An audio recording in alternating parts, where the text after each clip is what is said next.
Assalamualaikum warahmatullahi wabarakatuh. Innal hamdalillah nahmaduhu wa nasta'inuhu wa nastaghfiruh. Na'udzu billahi min shururi anfusina wa min sayyiati a'malina. May yahdihillahu fala mudilla lahu wa may yudlil fala hadiya lahu. Asyhadu an la ilaha illallah wa asyhadu anna Muhammadan abduhu wa rasuluh. Allahumma salli ala Sayyidina Muhammadin wa ala alihi wa ashabihi ajma'in, amma ba'd. Bersyukur kepada Allah Subhanahu wa taala atas segala nikmat karunia yang Allah curahkan kepada kita hingga kita pada malam hari ini ringan langkah kaki kita untuk mendatangi rumah Allah ini dengan niat sholat berjamaah dan menghadiri majelis ilmu yang ada di masjid ini. Mudah-mudahan Allah selalu memberikan kepada kita taufik dan hidayahnya dan selalu kita dalam keadaan sehat walafiat dan mudah kita untuk melaksanakan semua ibadah-ibadahnya yang diwajibkan maupun yang sunahkan kepada kita. Salawat dan salam tidak lupa kita aturkan kepada junjungan Nabi kita, Nabi Muhammad Sallallahu Alaihi Wasallam serta keluarga dan para sahabat-sahabat beliau. Allahumma salli ala Sayyidina Muhammadin wa ala alihi wa ashabihi ajma'in. Para jamaah sholat maghrib, insya Allah kita sama-sama mengharapkan rahmat dan ridho dari Allah Subhanahu Wa Taala. Seperti yang disampaikan oleh Wakil Ketua pada seminggu yang lalu, yaitu Pak Hasan. Ini kajian di hari Jumat malam ini seharusnya kan kajiannya diisi oleh Ustadz kita yang sudah biasa mengisi di sini. Tapi beliau sekarang dengan alasan kesibukan di luar, jadi tidak bisa untuk mengisi kajian di malam hari ini. Dan untuk selanjutnya kita sambil menunggu siapa nanti yang akan dapat mengisi kajian ini. Jadi kami dengan Pak Hasan bergantian untuk mengisi di Jumat malam ini sambil menunggu siapa nanti yang akan membawa kajian yang tertentu pada malam hari ini. Baik para jamaah sekalian, malam ini kita coba mengambil salah satu hadis, di mana hadis ini adalah hadis sahih. Dan hadis ini banyak terdapat di kitab-kitab hadis, yaitu di sahihnya, kitab sahihnya Bukhari dan Muslim, juga di musnadnya Imam Ahmad, kemudian juga Ibnu Hibban di kitab sahihnya, dan juga Abu Nuaim, Ibnu Sa'ad, dan para perawi-perawi hadis yang lainnya, sehingga kemudian derajat hadis ini adalah sahih. Isi hadisnya ini berkenaan dengan dialog Ibnu Mas'ud atau dikenal dengan kalangan para sahabat itu Abdullah bin Mas'ud radhiyallahu an, ketika dia berdialog dengan Rasulullah Shallallahu Alaihi Wasallam. Pada saat itu Rasulullah dalam keadaan sakit. Jadi Abdullah bin Mas'ud ini menjenguk Rasulullah yang dalam keadaan sakit ini. Dan dalam hadis kita baca, ana abdillahi qal dakhaltu ala Rasulillahi sallallahu alaihi wasallam wa huwa yu'ak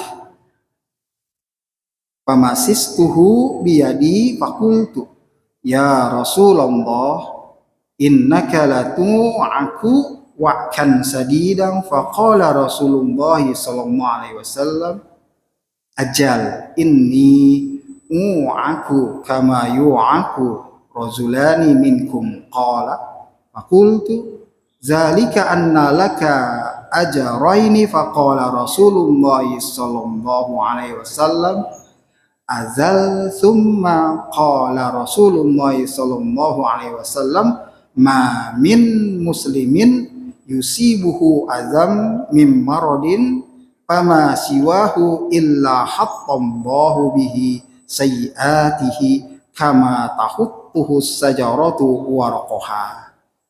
Artinya dari Abdullah bin Mas'ud radhiyallahu an, semoga Allah meridhoinya, dia berkata, aku datang mengunjungi Rasulullah sallallahu alaihi wasallam dan beliau dalam keadaan sakit.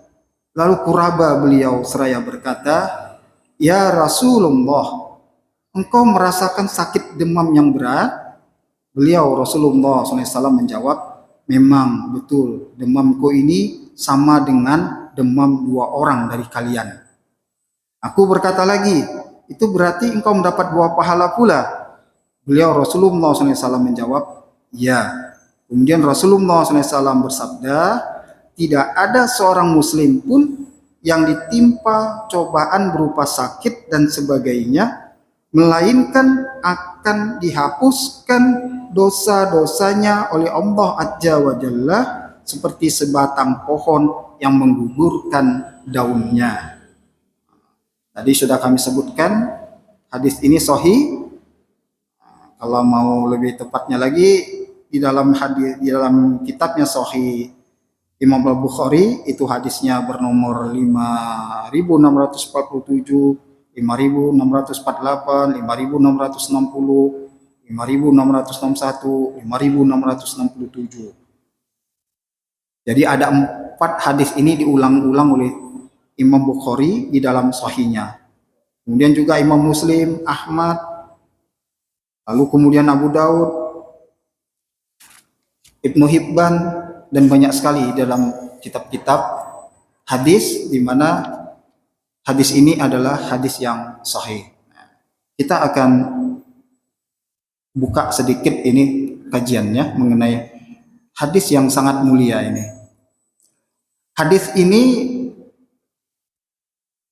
dimulai dengan perkataan dari Abdullah ibnu Mas'ud. Beliau mengatakan, dakhaltu ala Rasulillahi wa huwa yu'ak. Aku, nah itu kata Abdullah bin Mas'ud atau Abdullah bin Mas'ud. Aku menjenguk Rasulullah SAW yang dalam keadaan sakit demam. Wa huwa yu'ak. Yu'ak itu sakit demam. Nah, kemudian pengertian yu'ak ini atau penyakit yang panas atau demam ini, itu maknanya adalah sakit akibat demam, dan ada yang menyatakan bahwa maknanya dikarenakan kondisi badan atau di dalam fisik seorang itu ada sesuatu yang kurang sehat, sehingga kemudian badannya panas, demam. Dan ini memang menurut ilmu kedokteran, ketika seseorang itu demam, itu pasti ada gangguan kesehatan. Bisa jadi gangguan kesehatan itu dari dalam. Maka indikasi seseorang itu sakit, itu yang pertama itu adalah demam. Nah, demam ini kan bisa dilihat berapa ini tinggi panasnya. Dan itu sudah ada apa namanya? Aturannya ya, sudah ada ukurannya. Panasnya itu kalau sudah seperti ini sudah nggak normal. Kalau sudah seperti ini, itu dokter yang tahu semua itu. Makanya indikasi seseorang itu sakit itu dilihat dari demam badannya atau tubuhnya. Dan itu pernah dirasakan oleh Rasulullah, yaitu badannya dalam keadaan panas, demam. Nah, kalau menurut ilmu kedokteran kan munculnya panas atau demam itu kan apa nih, anggota organ tubuh kita yang di dalam ini ada yang nggak normal. Berarti tubuh itu memberi sinyal kepada kita dengan cara sinyalnya itu badan kita tuh panas. Itu sinyal tuh.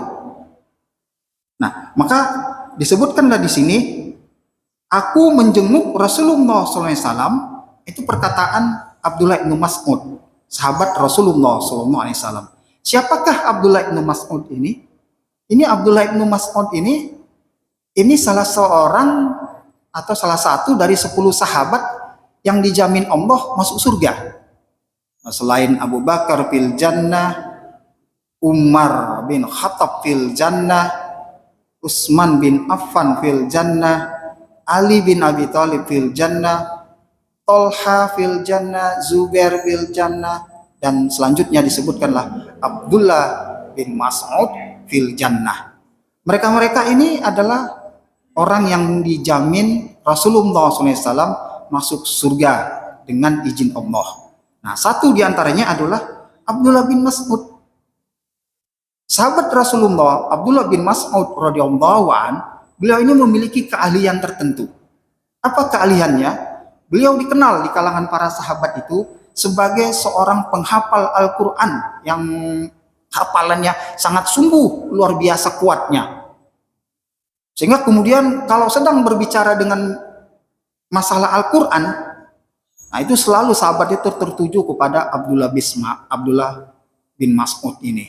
Artinya apa yang disampaikan ayat atau di dalam surat Al-Quran itu disampaikan oleh seorang sahabat, itu Abdullah bin Mas'ud itu ditanya, ini benar enggak? Bacaannya benar enggak? Apakah memang seperti ini nuzulnya, turunnya? Apakah ayatnya memang seperti ini? Itu Abdullah bin Mas'ud. Karena beliau seorang penghafal Al-Quran yang paling baik hafalannya di kalangan para sahabat. Sehingga kemudian di kalangan para sahabat itu juga Abdullah bin Mas'ud ini dia dikenal dengan seorang yang ahli tafsir Al-Quran. Jadi pencetus tafsir Quran yang pertama itu ya ini Abdullah bin Mas'ud. Kenapa? Karena setiap ada ayat yang turun itu dibawa oleh malaikat Jibril disampaikan kepada Nabi Muhammad, itu Rasulullah itu kan menyampaikan kepada para sahabat. Rasulullah menyampaikan, wahai sahabatku, aku baru saja didatangin oleh malaikat. Ini yang diajarkan oleh malaikat kepadaku. Dibacakanlah ayat itu. Nah, di antara para sahabat itu ada yang hafalannya kuat, dia langsung ingat. Apa yang disampaikan oleh Rasulullah sekali, 2 kali, 3 kali, itu langsung dihafal olehnya. Nah, satu diantaranya itulah Abdullah ibnu Mas'ud. Nah, kalau yang lainnya, sahabat yang lainnya, kalau ada yang hafalannya masih kurang, nah itulah mereka itu jadikan media-media yang lain itu seperti batu, seperti pada waktu itu ada disebutkan juga tulang-tulang unta tuh, terutama yang paha sampai kaki itu kan, atau juga nanti pelepah-pelepah pohon kurma itu media-media untuk menulis pada waktu itu. Nah itu ditulis itu dengan sesuatu yang tajam itu, atau ujung pedang atau ujung belati atau ujung pisau itu untuk menulis ayat-ayat itu, untuk membantu hafalannya. Jikalau nanti dia lupa, dia bisa buka lagi, oh ini begini. Nah itu kan asal mula penulisan Al-Quran itu kan seperti itu. Dikumpulkan tuh selain para sahabat yang hafal Al-Quran, lalu kemudian apa-apa yang tersisa atau tertinggal dari apa-apa yang ditulis oleh para sahabat itu dikumpulkan. Hingga kemudian kan terjadilah tertulis dengan yang disebut dengan Mushaf Utsman itu kan. Al-Quran itu terkumpul menjadi 30 juz. Itu Mushaf Utsmani itu namanya. Pertama tuh hanya dicetak atau ditulis jadi 5 buku, 5 Al-Quran, 5 mushaf. Nah, ini Abdullah bin Mas'ud ini adalah orang yang punya hafalan yang sangat kuat. Jadi kalau kita perumpamaannya itu ketika pada masa sahabat itu Abdullah bin Mas'ud itu seperti Al-Quran yang sedang berjalan. Jadi dia kemana-mana itu dia itu bawa hafalannya. Jadi para sahabat tuh melihat Abdullah bin Mas'ud tuh itu Al-Quran yang sedang berjalan karena dia punya hafalan yang sangat kuat. Nah inilah Abdullah bin Mas'ud ini. Nah itu untuk kemudian kenapa banyak yang mengenai asbab yang Al-Quran itu seperti yang saya sampaikan tadi itu. Jadi Rasulullah itu ketika menerima wahyu dari malaikat Jibril itu disampaikannya satu diantaranya itu adalah Abdullah bin Mas'ud. Sehingga kemudian Abdullah bin Mas'ud itu tuh tahu dia apa sebab turunnya ayat Al-Quran itu. Karena dia ada di situ. Nah kalau dia tidak ada di situ, Nah, mungkin sahabat yang lain menyampaikan kepada beliau, nih baru saja turun nih ayat. Ayat tuh turun tuh biasanya ada sebab. Sebabnya apa? Nah, itu dalam kehidupan Rasulullah itu. Nah, Rasulullah itu kan ketika ditanya mengenai masalah syariat, apakah itu masalah hukum, nah, jadi masalah syariat Islam, itu kalau Rasulullah belum turun wahyu, itu Rasulullah tidak akan menyampaikan. Tidak akan menyampaikan. Apa yang ditanyakan oleh sahabat? Tunggu dulu turun wahyu. Sehingga kalau udah turun wahyu, baru disampaikan. Nah, itulah kemudian itu menjadi asbab nuzul. Itu sebab turunnya ayat Al-Quran itu.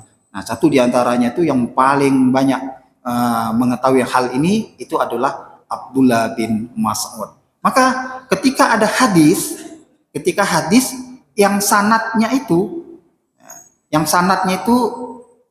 di situ ada Abdullah bin Mas'ud, lalu dia bersambung langsung kepada Rasulullah. Hadisnya itu kan mausul, artinya dia bersambung kepada Rasulullah. Ini indikator hadis ini adalah hadis sahih. Nah, karena kalau sudah disebutkan Abdullah bin Mas'ud, orang tidak akan bertanya lagi. Kan dari sahabat ke tabiin itu tidak akan bertanya lagi, siapa ini Abdullah bin Mas'ud? Mereka sudah tahu siapa Abdullah bin Mas'ud itu. Nah, tapi umpamanya ada sesuatu nama dan nama ini tidak dikenal. Nah, itu nanti kan akan menjadi pekerjaan bagi ahli hadis untuk mencari tahu siapa orang ini. Nah, ini nanti kan ketahuan. Kalau dia nggak dikenal, oh berarti ini hadis majhul namanya. Hadis yang nggak tahu entah siapa orangnya. Gitu kan? Atau oh ini hadis namanya si fulan. Ini kan si fulan banyak persaksian para ulama, persaksian para imam-imam masjid bahwa orang ini orang yang banyak dustanya, banyak bohongnya. Nah, berarti terklarifikasilah dia bahwa hadis ini adalah hadis dhaif. Bisa jadi nanti hadis ini menjadi hadis maudhu. Nah, hadis maudhu itu hadis palsu. Bisa jadi kan seperti itu. Nah, seperti itulah kita kalau melihat satu hadis itu. Nah, maka Imam Bukhari, Imam Muslim, kemudian juga di dalam musnadnya Imam Ahmad, itu kalau sudah hadis itu sanadnya bersambung kepada Rasulullah dari Abdullah bin Mas'ud, maka hadis itu dimasukkan dalam kitabnya. Sehingga hadis itu masuk dalam kategori hadis yang derajatnya sahih. Nah, seperti itu. Nah, ketika Abdullah bin Mas'ud mengatakan seperti ini, dakhaltu ala Rasulullah wa huwa yu'ad. Aku menjenguk Rasulullah sallallahu alaihi wasallam yang dalam keadaan sakit demam. Nah, itu apa yang dikatakannya itu jujur, apa yang dikatakannya itu benar. Dia mendatangi Rasulullah. Dan waktu dia mendatangi Rasulullah itu dalam keadaan sakit, dalam keadaan demam. Nah, kita lihat sedikit bagaimana kehidupan Rasulullah. Banyak sejarah menyebutkan bahwa Rasulullah SAW itu dalam hidupnya 2 kali mengalami serangan demam yang berkepanjangan. Satu diantaranya ini dalam hadis ini. Nah, demam yang paling panjang sekali itu dialami Rasulullah ketika Rasulullah selesai menunaikan haji wada. Dan demamnya itulah menyebabkan beliau meninggal. Nah, ada yang mengatakan demamnya itu setelah selesai mengadakan haji wada itu 13 atau 14 hari demamnya. Lama sekali. 13 sampai 14 hari. Itu kan berarti sekitar 2 minggu gitu. Ada yang mengatakan bahwa Rasulullah itu demamnya itu dikarenakan ketika selesai melaksanakan haji wada itu ada seorang perempuan Yahudi yang memberi makanan katanya. Lalu kemudian makanan itu dimakan oleh Rasulullah, dan ada yang pendapat yang mengatakan bahwa makanan itu mengandung racun. Dan racunnya itu yang menyebabkan Rasulullah demam selama lebih kurang 13 atau 14 hari. Nah ini satu diantaranya itu, jadi ada dalam sejarah disebutkan 2 kali Rasulullah itu mengalami demam yang berkepanjangan. Yang tadi menjelang akhir hayatnya, yang kedua yang ini, yang dijenguk oleh Abdullah bin Mas'ud. Nah, lalu kemudian pamasistuhu biyadi, aku merabahnya dengan tanganku. Berarti tangannya Abdullah bin Mas'ud itu meraba Rasulullah Shallallahu Alaihi Wasallam. Di sini tidak disebutkan merabanya di mana. Nah, tapi terjawablah. Biasanya orang yang sakit itu yang pertama dipegang itu kalau demam adalah jidatnya atau keningnya. Dan orang yang memegang itu biasanya bukan hanya luar telapak tangan ya, tapi luar dan dalam telapak tangan. Itu selalu seperti itu. Ternyata memang sudah diamalkan pada masa-masa sahabat dahulu. Jadi ketika seseorang itu sakit, itu dipegang jidatnya, lehernya, dahi, pegang seperti ini, diginin lagi. Dan ternyata kan sekarang itu menjadi kebiasaan kita itu kan. Ketika ada yang sakit, anak kita, keluarga kita, anak atau istri, suami kita, begini, pegang begini, gini. Nah, Allah wa'lam yang mana yang pertama, apakah ini duluan, apakah ini duluan. Tapi yang jelas selalu begini dulu, dua-duanya begini. Oh iya ini panas. Nah itu untuk mengatakan panasnya dia itu beda dengan panasnya normal yang biasanya. Nah itu biasanya kalau panas itu sudah di dahi atau di jidat, nah itulah puncaknya. Itu puncaknya. Jadi kalau orang memegang sesuatu itu orang tuh sakit, panas, demam, tapi yang dipegang itu panasnya tangan atau paha atau kaki, itu akan sangat berbeda panasnya dengan yang di dahi. Nah, yang di dahi inilah puncaknya. Nah, kalau sekarang kan berarti kita bisa taruh itu alat panas itu termometer ya. Nah, itu biasanya kan suka ditaruh di selangkangan ini ya. Itu. Nah, ini tempat-tempat yang panas nih. Nah, jarang itu ditaruh di sini. Padahal yang dipegang di sini kan panasnya puncak di sini. Tapi termometer itu bukan taruh di sini, ditaruh di sini. Nah, itu ada ilmu kedokterannya ada. Kenapa di sini? Di sini kan akurat itu katanya kan. Nah, kalau anak-anak kadang ditaruh di ujung lidah ya, di mana? Ini Pak ya. Nah, itu kan. Itu ilmu kedokterannya seperti itu. Nah, itu di dalam hadis ini disebutkan famasistuhu biyadi. Itulah kata Abdullah bin Mas'ud, aku merabahnya dengan tanganku. Nah, jadi kalau yang namanya merabah itu tangan itu tidak menetap. Kalau ini kan menetap nih. Ini kan menetap nih. Merabah itu kan berarti jalan. Bisa jadi yang diraba itu selain ini, yang dipegang oleh Ibnu Mas'ud, dia pegang Rasulullah itu bisa jadi seperti ini. Ini pegang lagi seperti itu. Karena dalam hadis disebutkan meraba, aku meraba. Berarti meraba itu tidak tetap, jalan tangan itu bergerak. Abdullah bin Mas'ud seperti itulah dia memegang Rasulullah SAW. Lalu kemudian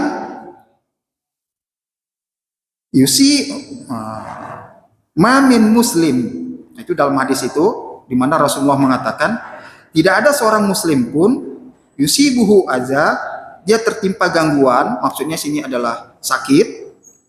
Kemudian Ibnu Al-Arabi berkata, disebutkan kata aza di sini itu adalah ibarat dari pengaruh sakit dalam yang tampak berupa seperti perubahan warna atau menimpanya dari rasa sakit luar seperti luka-luka.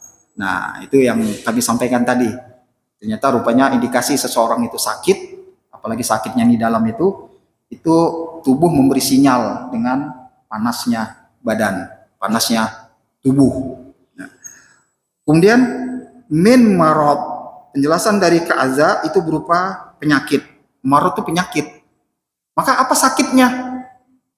Nah, itu kan demam itu kan sinyalnya yang pertama. Baru nanti setelah ada pemeriksaan, kalau sekarang kan langsung pemeriksaan lab, diperiksa darahnya, ada apa nih? Nah, diperiksa HB-nya, diperiksa segala macamnya.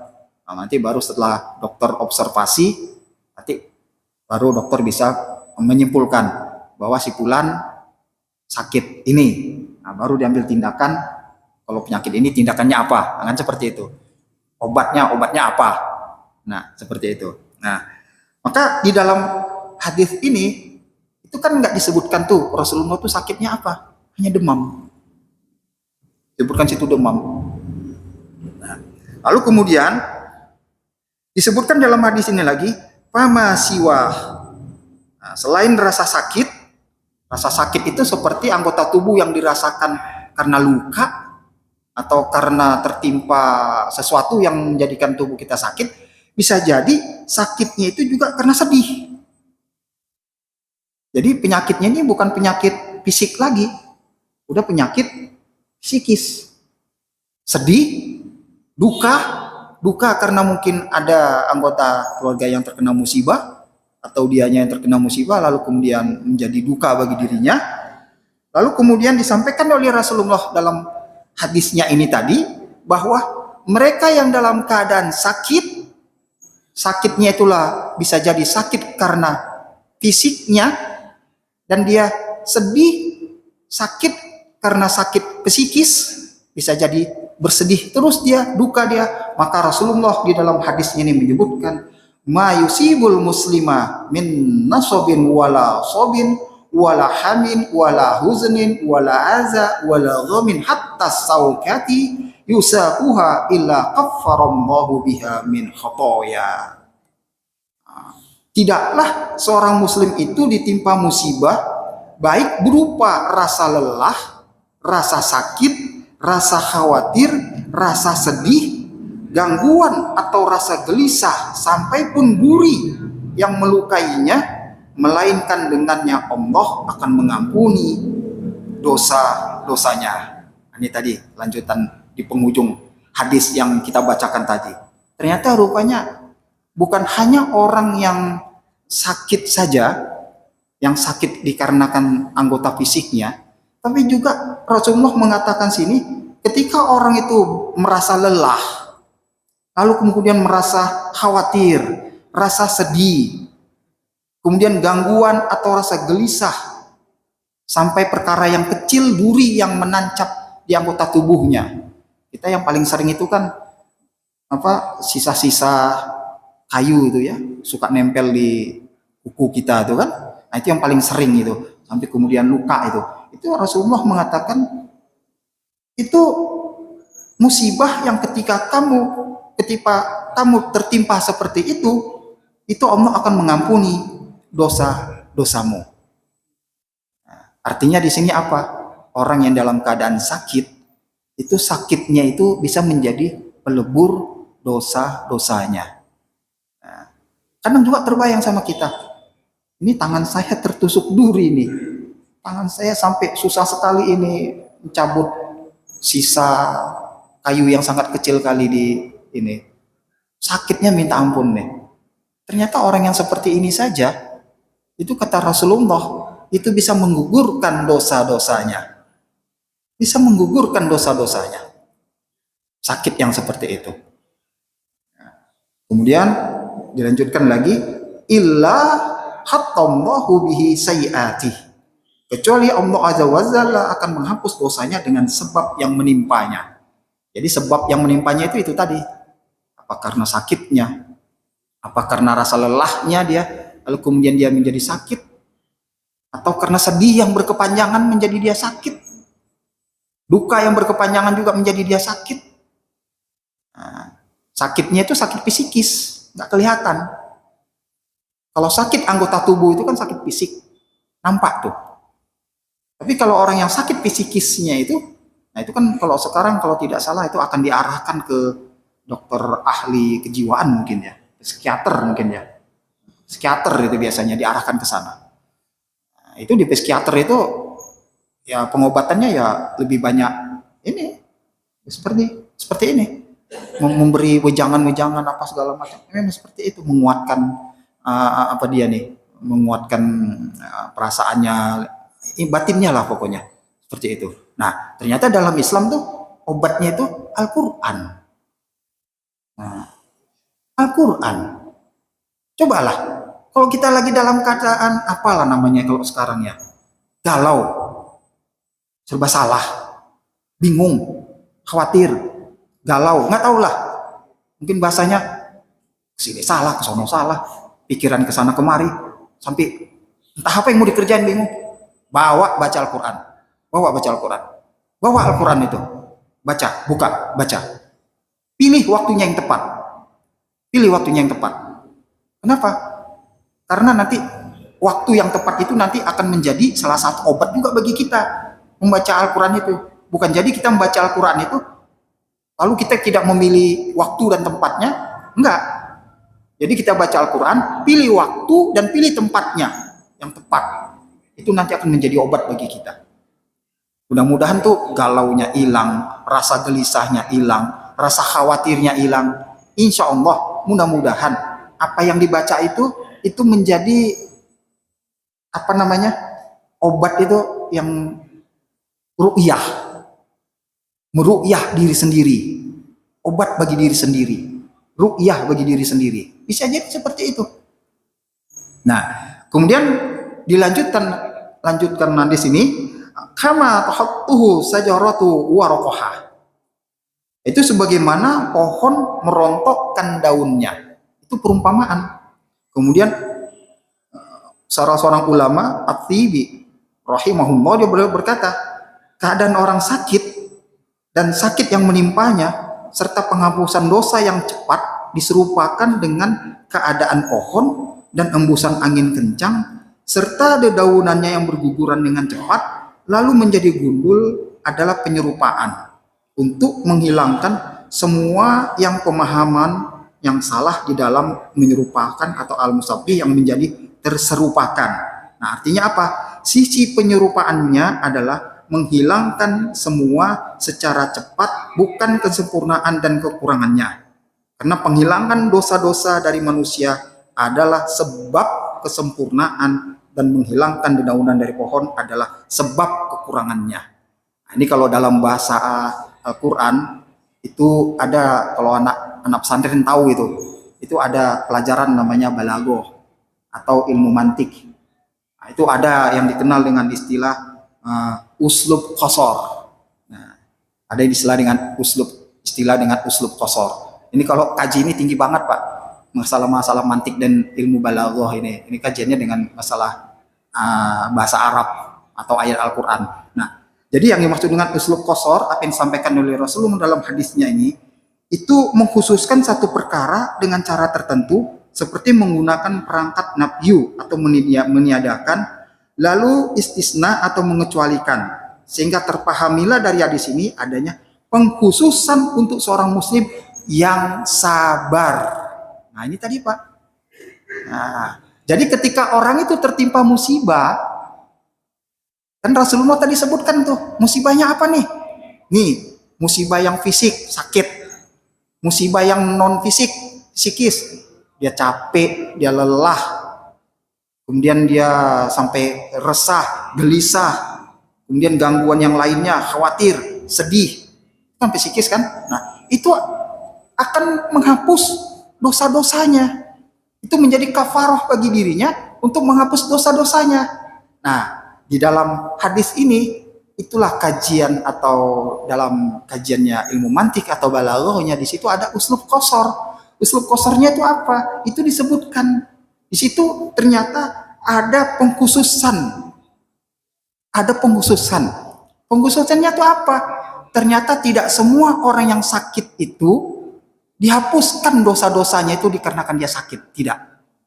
Dan tidak semuanya orang yang gelisah itu, orang yang khawatir tadi, dan orang yang mempunyai gangguan-gangguan yang lainnya itu, tidak semuanya itu akan menjadi penghapus buat dosa-dosanya. Dengan tanda kutip, artinya orang yang sakit itu, sakitnya itu akan menjadi penghapus dosa-dosanya. Tidak semuanya. Ternyata rupanya di sini ada pengkhususan. Pengkhususannya itu apa? Itulah usul qasarnya itu disebut adalah mereka muslim yang sabar. Jadi kuncinya dua. Orang Islam, yang kedua adalah orang yang sabar. Kalau muslim saja dia tidak cukup kalau tidak ada sabarnya. Kebalikannya juga, kalau dia bukan orang Islam tapi dia sabar, selalu dia mengatakan gua sabar ini, tapi dia orang kafir, itu tidak menghapus dosa-dosanya. Tapi yang menghapus dosa-dosanya itu adalah pengkhususan. Itu disebut dengan uslub qasar itu. Di dalam ilmu balaghahnya itu, pengkhususnya itu siapa? Untuk orang muslim yang sabar. Nah, jadi pertanyaan sama kita. Muslim sudah, kita nih muslim. Sabar itu yang gimana ya? Kan gitu kan pertanyaannya kan? Apakah sabar itu mungkin ini ucapan saya nih? Saya sabar ya Allah. Dengan apa yang diberikan kepada saya ini saya sabar. kemudian kemana-mana ngucap terus nih, saya sabar, saya sabar. Apakah itu disebut sabar? Gitu kan?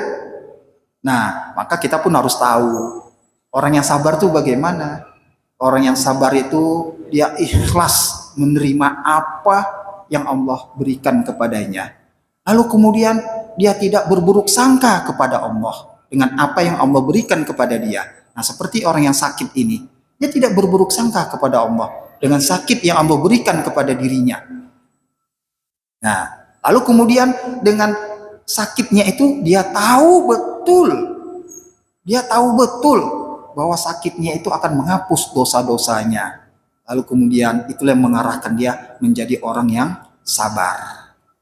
Nah, justru kebalikannya, kita akan tahu nih siapa orang yang sakit tapi dalam keadaan tidak sabar.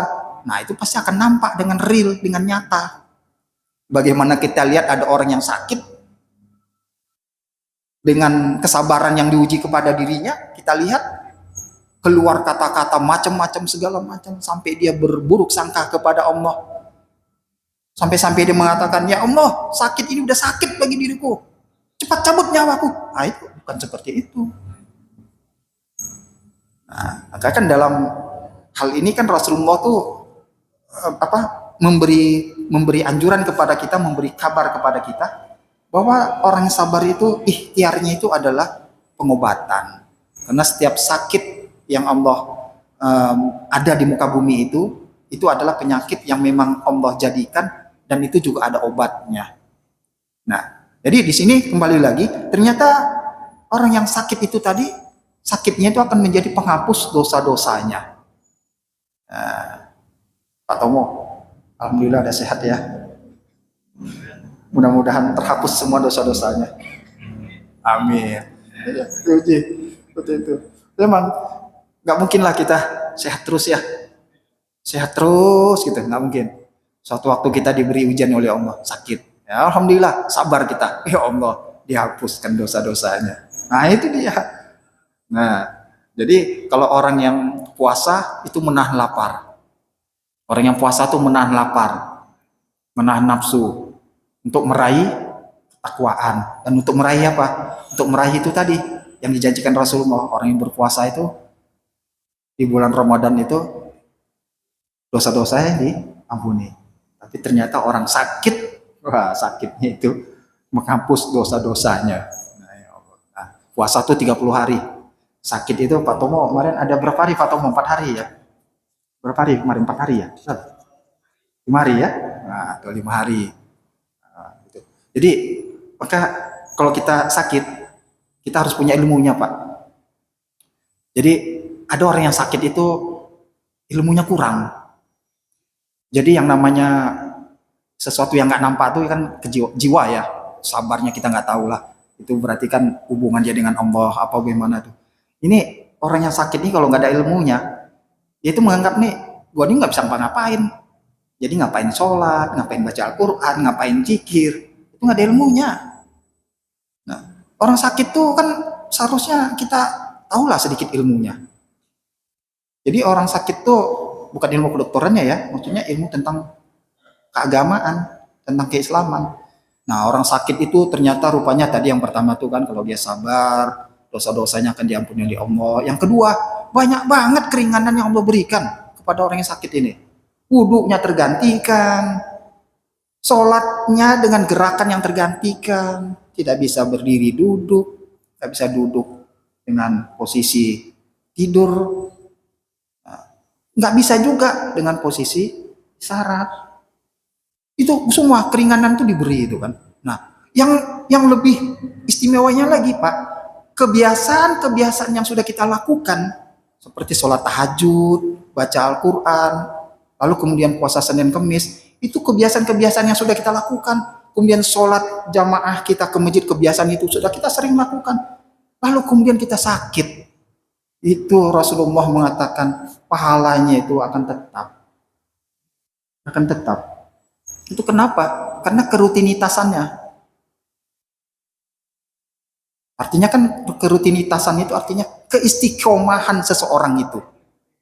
Nah, jadi kalau kita paham seperti itu, sakit itu bukan sesuatu yang berat bagi kita.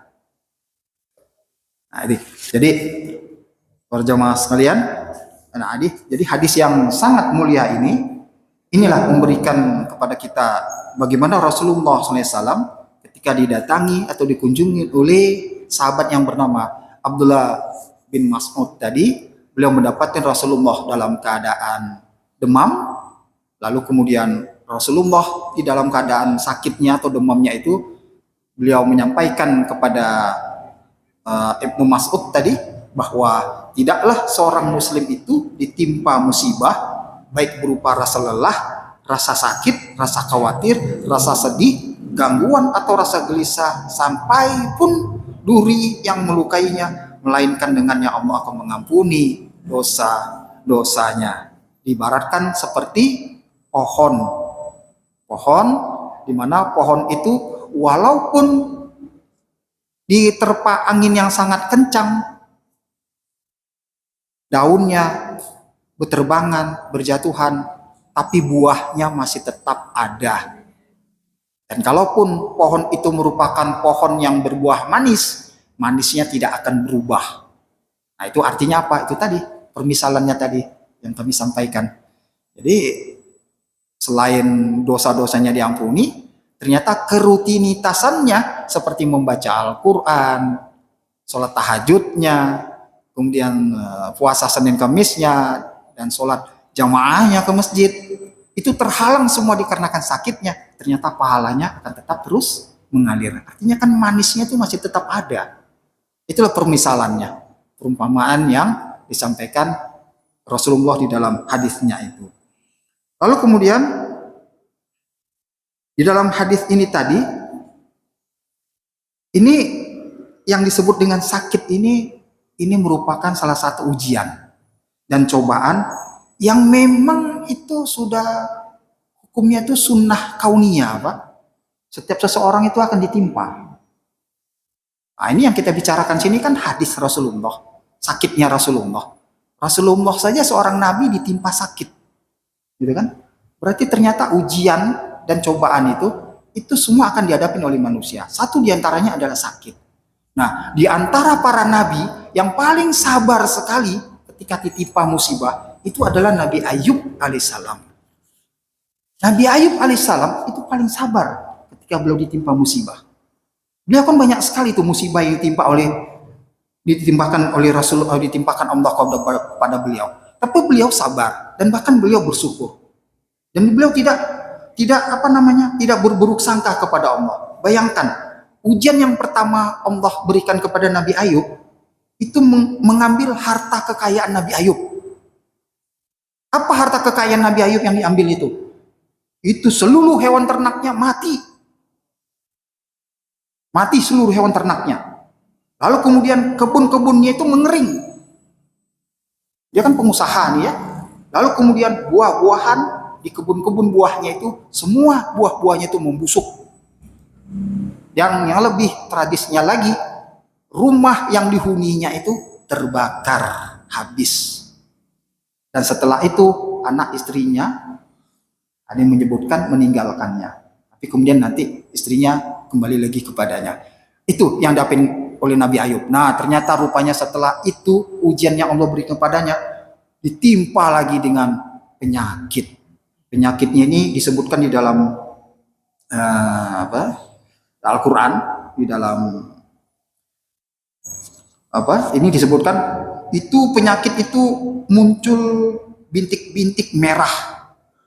Di mana bintik-bintik merah itu kalau kita samakan dengan perumpamaan sekarang itu penyakit kulit.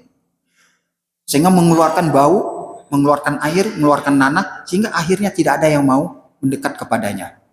Termasuk istrinya, masuk keluarganya. Nah, dan itu dialami oleh Nabi Ayub itu bertahun-tahun. Dan disebutkanlah di dalam Al-Quran, di dalam tafsirnya, itu Nabi Ayub mengalami penyakit itu selama 7 tahun. Sehingga kemudian Nabi Ayub mengadu kepada Rasulullah. Nah, di dalam surat Al-Anbiya itu ayat 83. Nah, artinya ingatlah Ayub ketika dia berdoa kepada Tuhannya, ya Tuhanku, sesungguhnya aku telah ditimpa penyakit, padahal Engkau Tuhan yang Maha Penyayang dari semua yang penyayang. Lalu kemudian doanya Nabi Ayub ini dijabah oleh Allah. Itu ada di dalam surat Shad ayat 42, di mana Allah menjawab doa Nabi Ayub ini, itu dikarenakan kesabarannya Nabi Ayub. Jadi sabarnya Nabi Ayub itu dijawab oleh Allah di dalam surat Shad ayat 42, urkut bi rijlika hadza mughtasalun baridun wa syarab. Artinya Allah berfirman, wahai Nabi Ayub, hentakkanlah kakimu ke bumi, inilah air yang sejuk untuk mandi dan minum. Jadi ketika Nabi Ayub mengentakkan kakinya ke bumi, ke tanah yang dipijaknya itu keluar air. Dan air itu digunakan oleh Nabi Ayub karena disebutkan dengan Allah di dalam Al-Quran ini, hadza mughtasal. Nah, jadikan air ini untuk engkau mandi. Jadi Nabi Ayub mandi dengan air yang keluar dari tanah yang diinjaknya tadi. Lalu kemudian air itu disebutkan oleh Allah Subhanahu wa taala, dan kau minum. Mandi dan minumnya inilah menyembuhkan penyakit yang diderita selama 7 tahun. Nah, itu akibat karena kesabaran dari Nabi Ayub alaihissalam. Terima kasih Bapak jamaah sekalian, mudah-mudahan di lain waktu dapat kita sambung.